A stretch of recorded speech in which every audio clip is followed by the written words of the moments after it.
Good morning. I hope you're well. Hope you're already thinking about Jesus. Probably the most important habit of your life is to wake up every morning, and an important habit in my life is to wake up every moment of every day, wake up in the morning thinking about Jesus, focused on Jesus. Let me read these words to you that Jesus said when he was near the end of his time with his first disciples and he was approaching the moment of his crucifixion. He said this, "Now is the judgment of this world. Now the ruler of this world will be cast out. And I, if I am lifted up from the earth, will draw all peoples to myself."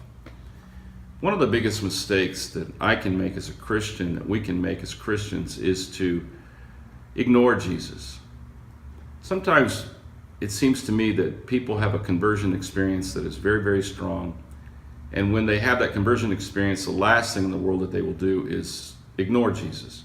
But over time, it can become very easy for a Christian to suddenly live every day knowing that they're a believer and having resolved their issue with God about separation because of sin. But they begin to just live day after day after day, and it's as if they just don't quite take him as seriously as they used to take him.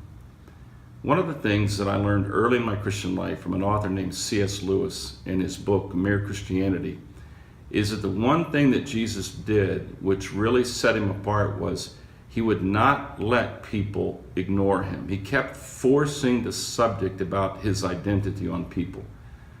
C.S. Lewis said that they had to make up their mind. He was either the Lord, a liar, or a lunatic. I've never forgotten that little phrase. Wow. He really is a person who will not be ignored.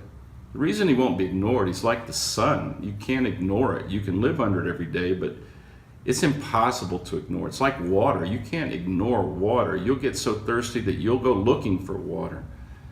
Well, we were created not to ignore Jesus.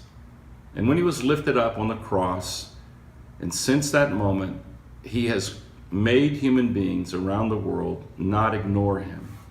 Now he sends people like me as a missionary, and he sends people like you to where you walk every day.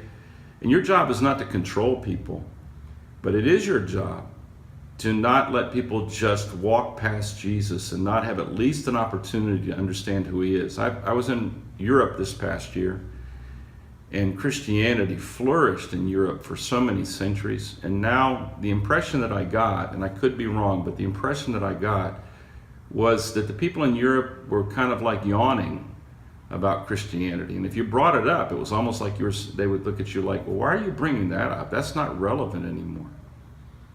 Well, the world may think that Jesus is not relevant, and the world may be ignoring Jesus. But one of the biggest mistakes that a Christian can make is to go through a day ignoring Jesus. Don't do that. I'm talking to me right now. Don't do that, bud. Don't ignore Jesus today. One little thing that I do to help me not ignore Jesus is during the day, I will periodically stop and just say these little words within my heart. Jesus, I am yours. Jesus, I am yours. Why don't you try that today? Because anyone who ignores Jesus, I think Jesus will find a way to get your attention again. That's not a threat. It's because he knows that without your attention being placed on him, you're the one who will lose, not him. I pray that we would go into all the world and make disciples by letting people know just how important Jesus really is. Hey, have a great day. Keep thinking about Jesus.